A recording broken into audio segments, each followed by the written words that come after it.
আসসালামু আলাইকুম। সবার আগে বাছাই করা 10টি আন্তর্জাতিক খবর জানিয়ে দেব। প্রথমেই থাকছে শিরোনাম। তবে তার আগে অনুরোধ থাকবে ভিডিওটিতে একটি লাইক দিবেন।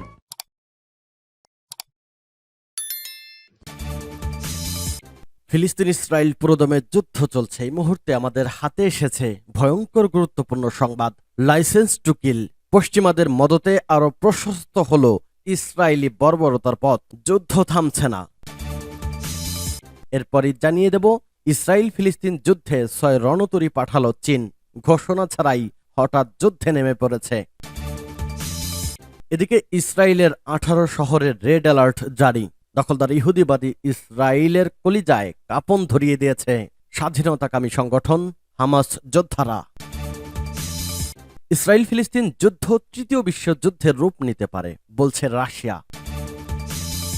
জানিয়ে দেব ভয়ঙ্কর এবং গুরুত্বপূর্ণ আপডেট সংবাদ। ইসরায়েলের 3টি যুদ্ধ বিমান ভূপাতিত করেছে বাংলাদেশের একজন বিমান বাহিনীর সৈনিক, যে বাংলাদেশি একাই।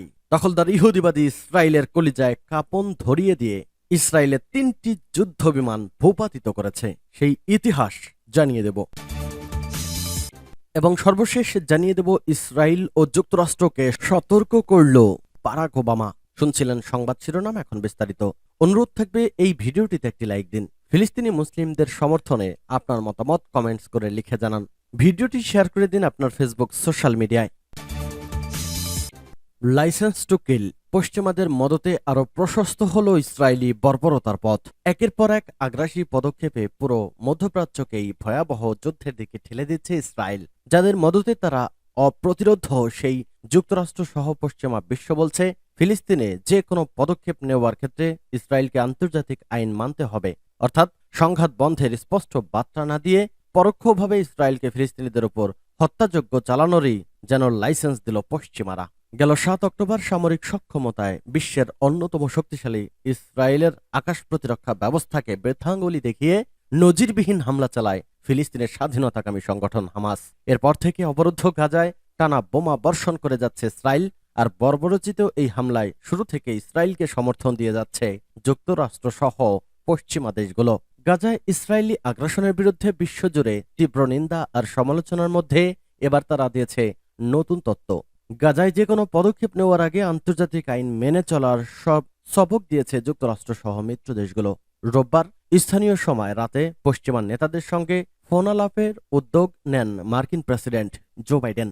এতে অংশ নেন কানাডার প্রধানমন্ত্রী জাস্টিন ট্রুডো, ফ্রান্সের প্রেসিডেন্ট ইমানুয়েল ম্যাক্রো, জার্মানির চ্যান্সেলর ওলাফ শলৎস, ইতালির প্রধানমন্ত্রী জর্জিয়া মেলোনি এবং যুক্তরাজ্যের প্রধানমন্ত্রী ঋষি সুনাক। পরে Canada, Germany, France, Italy, Britain এবং যুক্তরাষ্ট্রের পক্ষ থেকে অদ্ভুত এক বিবৃতি দেওয়া হয়। তাতে বলা হয়, মধ্যপ্রাচ্যে রাজনৈতিক সংকটের সমাধান ও দীর্ঘস্থায়ী শান্তি চান তারা। ইসরায়েলের প্রতি অকুণ্ঠ সমর্থন জানিয়ে বলা হয়, গাজায় হামলার ক্ষেত্রে অনুসরণ করতে হবে আন্তর্জাতিক মানবিক আইন। ইসরায়েল ফিলিস্তিন যুদ্ধে 6 রণতরী পাঠালো চীন। এদিকে মধ্যপ্রাচ্যের উত্তেজনায় আরো এক ধাপ বাড়িয়ে দিল চীন। যুক্তরাষ্ট্রের পরপরই এই অঞ্চলে 6টি রণতরী পাঠালো দেশটি।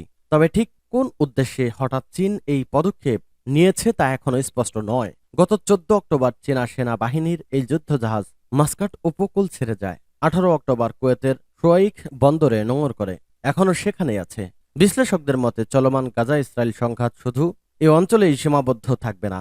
এমন উত্তেজনাকর পরিস্থিতির মধ্যেই মধ্যপ্রাচ্যে এসব যুদ্ধজাহাজ মোতায়েন করল চীন সরকার। সাউথ চায়না মর্নিং পোস্টের বরাতে এ তথ্য জানিয়েছে ভারতীয় সংবাদ মাধ্যম টাইমস অফ ইন্ডিয়া।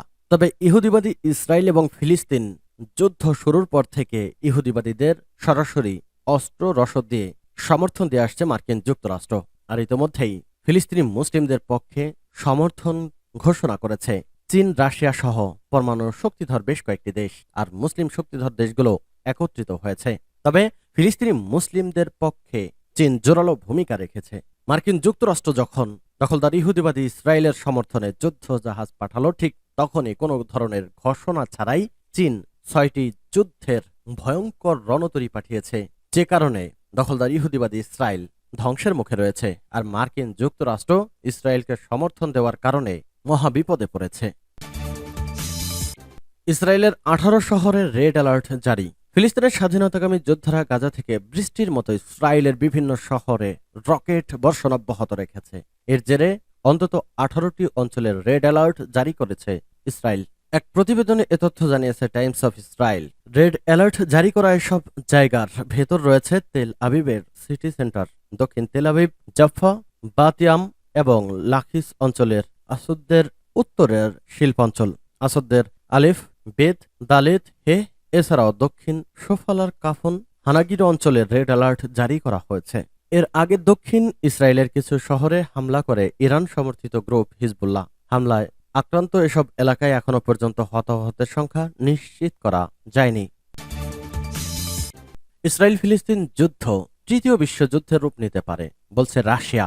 ইসরায়েল ফিলিস্তিন যুদ্ধ শেষ পর্যন্ত বিশ্বযুদ্ধের রূপ নিতে পারে বলে আশঙ্কা প্রকাশ করেছে রাশিয়ার নিরাপত্তা পরিষদের উপপ্রধান দিমিত্রি মেদভেদেভ। তিনি আরো বলেছেন, চলমান যুদ্ধটা গোটা অঞ্চল এমনকি গোটা বিশ্বেই ছড়িয়ে পড়তে পারে। মেদভেদেভ বলেন, মধ্যপ্রাচ্যে এখন আরেকটা যুদ্ধের মধ্যে রয়েছে। এটি এমন এক যুদ্ধ যেখানে বেসামরিক মানুষকে নির্মমভাবে হত্যা করা হচ্ছে। ইসরায়েলের 3টি যুদ্ধ বিমান ভূপাতিত করেছিলেন যে বাঙালি, জানিয়ে দিচ্ছি সেই ইতিহাস। জুন 1967 আরবদের বিরুদ্ধে যুদ্ধ শুরুর মাত্র 5 দিনের মাথায় গাজা এবং সিনাই উপত্যকা দখল করে নেয় দখলদার ইহুদিবাদী ইসরায়েল। জেরুজালেম এবং পশ্চিম তীর নিয়ন্ত্রণে নিতেও বেগ পেতে হয়নি। সিরীয় বিমান বাহিনীর 2/3 শক্তি ধ্বংস করে দেওয়ার পাশাপাশি দেশটির গোলান মালভূমিও দখল করে নেয় দখলদার ইহুদিবাদী ইসরায়েল। চারদিক থেকে শুধু ধ্বংস আর পরাজয়ের খবরে আরবরা যখন দিশেহারা, তখন ফিনিক্স পাখির মতো মাথা তুলে প্রতিরোধের নতুন গল্প রচনা করে এক বাংলাদেশি শিকারী ঈগল সাইফুল আজম। জয়নবাদ বিরোধী প্রতিরোধের লড়াইয়ে এই বীর যোদ্ধা আরব বিশ্বে আজও সমাদৃত। সমর ইতিহাসের অমর এই বিমান সেনা কিভাবে ইসরায়েলি দখলদারদের ঘুম কেড়ে নিয়েছিল তা জানতে একটু পেছনে ফেরা যাক। 1967 সালের শুরু থেকেই মধ্যপ্রাচ্যের উত্তপ্ত হতে শুরু করে। মে মাসে অবস্থা এমন দাঁড়ায় যে কোনো মুহূর্তেই ভয়ঙ্কর কিছু ঘটে যাওয়ার শঙ্কায় পড়ে যায় বিশ্ব।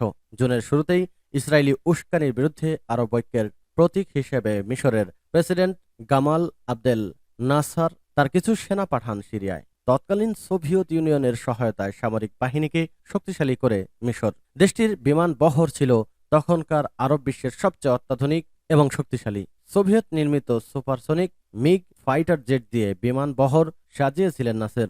অপরদিকে বহুদিন ধরে আরবদের বিরুদ্ধে গোপনে যুদ্ধের প্রস্তুতি নিয়েছিল ইসরায়েল। পশ্চিমাদের তৈরি অত্যাধুনিক অস্ত্রশস্ত্রে নিজেদের তৈরি করেছিল তারা। যুক্তরাষ্ট্র সহ পশ্চিমাদের সহায়তা এবং প্রশিক্ষণের ভয়ঙ্কর এক বিমান বাহিনী গড়ে তোলে ইসরায়েল। তাদের বিমান বহরে অন্যতম প্রধান শক্তি ছিল ফ্রান্সের তৈরি সুপারসনিক ফাইটার জেট। দুই পক্ষের সমরসজ্জার মধ্যেই প্রতি মুহূর্তে আতঙ্ক আর সংশয়ের মধ্যে কাটছিল বিশ্ববাসী। এমন সময় ঘটে যায় ভয়ঙ্কর ঘটনা। 5 জুন ভোরের আলোর ফোটার আগেই মিশরে অতর্কিত হামলা করে বসে ইসরায়েলি বিমান বাহিনী। ইসরায়েলি হামলায় হকচকিয়ে যায় মিশর। তেমন কোনো প্রতিরোধ ছাড়াই চোখের পলকে ধ্বংস হয়ে যায় মিশরের বিশাল বিমানবহর। নাসরের মিগগুলো এমনকি আকাশে ওড়ারও সুযোগ পাননি। ব্যাপক বোমা বর্ষণ, তাদের বিমান ঘাঁটি, রানওয়ে, বিভিন্ন স্থাপনা ধ্বংসস্তূপে পরিণত হয়। সেদিন মাত্র 24 ঘন্টায় আরবরা প্রায় 450 যুদ্ধ বিমান হারায়। একই সঙ্গে তছনছ হয়ে যায় মিশরীয়দের প্রতিরোধের শক্তি এবং সাহস। বিমান বাহিনীর সহায়তা না পেয়ে মিশর এবং সিরিয়ার সেনারা ইসরায়েলি জঙ্গি বিমানের সহজ লক্ষ্যে পরিণত হয়। মিশরের বিমান বাহিনীকে ধ্বংস করে ইসরায়েল নজর দেয় আরেক প্রতিবেশী জর্ডানের দিকে। জর্ডান বরাবরই তুলনামূলক অনেক দুর্বল দেশ। ইসরায়েলিদের প্রতিরোধ করার মতো তেমন কোনো শক্তি তাদের ছিল না। ব্রিটিশদের তৈরি মাত্র 24টি হকার হান্টার ছিল তাদের কাছে। তারপরেও সেগুলো ওড়ানোর মতো পাইলটও ছিল না। সিরিয়া এবং মিশরের বিমান বাহিনীকে ধুলোয় মিশিয়ে দেয় ইসরায়েলের। স্বাভাবিকভাবেই জর্ডানকে তেমন গণনায় ধরেনি। তখন তারা চূড়ান্ত আত্মবিশ্বাসী, অর্থাৎ জর্ডানীয় বিমান বাহিনীকে পরাভূত করে দেশটি দখলে নেবে এমনটাই তাদের ধারণা। শুধুমাত্র সময়ের ব্যাপার হয়ে দাঁড়ায়। ভোরে মিশরে হামলার পর দুপুরে ইসরায়েলি বিমান বহর জর্ডানের আকাশে ঢুকে পড়ে। ফ্রান্সের তৈরি সুপারসনিক ডেসল্ট সুপার মিস্টেরে বিমানগুলোর কাজ ছিল সরল জর্ডানের ছোট বিমান বাহিনীকে গুড়িয়ে দিয়ে ঘরে ফেরা। কিন্তু সেখানে পৌঁছাতেই এমন কিছু ঘটনা ঘটে গেল ইসরায়েলের কিংবা আরব বিশ্ব এমনকি পশ্চিমারাও ধারণা করতে পারেনি। জমদূত হয়ে পাখা মেলে ইসরায়েলিদের সামনে হাজির হন পাকিস্তানি পাইলট সাইফুল আজম। মাত্র 6 মাস আগেই পাকিস্তান থেকে জর্ডানের পাইলটদের প্রশিক্ষণ দিতে গিয়েছিলেন ফাইটার ফ্লাইট লেফটেন্যান্ট সাইফুল আজম। ইসরায়েলি হামলায় জর্ডান ছিল আতঙ্কিত, তারপরেও তাদের তেমন কোনো প্রস্তুতিও ছিল না। এমন সময় তারা সাইফুল আজম এবং তার সঙ্গীদের অনুরোধ করেন জর্ডানকে রক্ষার জন্য। মাত্র ২৬ বছর বয়সী সাইফুল আজমও রাজি হয়ে যান। জর্ডানের মাফরাক বিমান ঘাঁটিতে ইসরায়েলি বহর পৌঁছানো মাত্র কয়েক সেকেন্ড আগে উড়াল দেয় সাইফুল আজমের নেতৃত্বে ৪টি জঙ্গি বিমান। ইসরায়েলি বাহিনীর বোমা বর্ষণ শুরুর আগেই তাদের মুখোমুখি হন তারা। শুরু হয় ডগ ফাইট। চোখের পলকে ইসরায়েলের একটি ডেসল্ট সুপার মিস্টারে ৬ গুলি করে ধ্বংস করে দেয় সাইফুল আজম। এটি আছড়ে পড়ে মাফরাক ঘাঁটির উপর। এমন ঘটনায় হকচকিয়ে যায় ইসরায়েলি বাহিনী। তারা দ্রুত নিজেদের আকাশ সীমার দিকে পালানোর চেষ্টা করে, কিন্তু তাদের তাড়া করে সাইফুল আজমের টিম। এক পর্যায়ে ইসরায়েলের আরেকটি বিমান ধ্বংস করে তার উইং ইহসান সুরদুম, যিনি ছিলেন জর্ডানীয় রয়্যাল এয়ারফোর্সের পাইলট। মাত্র কয়েক মিনিটের লড়াইয়ের পর ইসরায়েলের বহর বাকি বিমানগুলো কোনোরকম পালিয়ে যায়। তবে ঠিক একইভাবে সর্বশেষ ফিলিস্তিনি মুসলিমদের স্বাধীনের জন্য হামাসের যোদ্ধারা প্রস্তুতি নিয়ে হঠাৎ করে আচমকা দখলদার ইহুদিবাদী ইসরায়েলের কলিজায় হামলা করে ইহুদিবাদী ১৪০০ জনের বেশি খতম করে দেয় কয়েক মিনিটের মধ্যেই। এর থেকে শুরু হয় ফিলিস্তিনি ইসরায়েল নতুন করে যুদ্ধ। আর এই যুদ্ধে দখলদার ইহুদিবাদী ইসরায়েলকে সমর্থন দিয়েছে মার্কিন যুক্তরাষ্ট্র। অপরদিকে ফিলিস্তিনি মুসলিমদের পক্ষে দাঁড়িয়েছে চীন, রাশিয়া সহ পারমাণবিক শক্তিধর দেশগুলো। আর সেই ইসরায়েল এখন পুরোপুরি নাস্তানাবুদ। তারা ভেবেছিল মুসলিম বিশ্বকে হুমকি ধামকি দিয়েই দমিয়ে রাখা যাবে। যত শক্তিশালী হোক দখলদার ইহুদিবাদী ইসরায়েল, তার ধ্বংস অনিবার্য, কারণ দখলদাররা কখনোই স্থায়িত্ব অর্জন করতে পারে না। আর বাংলাদেশের এই ইতিহাস সারা বিশ্বের জন্যই গর্ব। ইসরায়েল ও যুক্তরাষ্ট্রকে সতর্ক করল বারাক ওবামা। ফিলিস্তিনের গাজা ইসরায়েলের যুদ্ধ নিয়ে নীরবতা ভাঙলেন যুক্তরাষ্ট্রের সাবেক প্রেসিডেন্ট বারাক ওবামা। চলমান এই সংঘাত নিয়ে সোমবার তিনি একটি বিবৃতি দিয়েছে। এতে ইসরায়েলের আত্মরক্ষার অধিকারের প্রতি সমর্থন জানিয়েছে বারাক ওবামা। একই সঙ্গে তিনি ফিলিস্তিনিদের দুর্দশা উপেক্ষা করার বিষয়ে ইসরায়েল ও যুক্তরাষ্ট্রকে সতর্ক করেছে।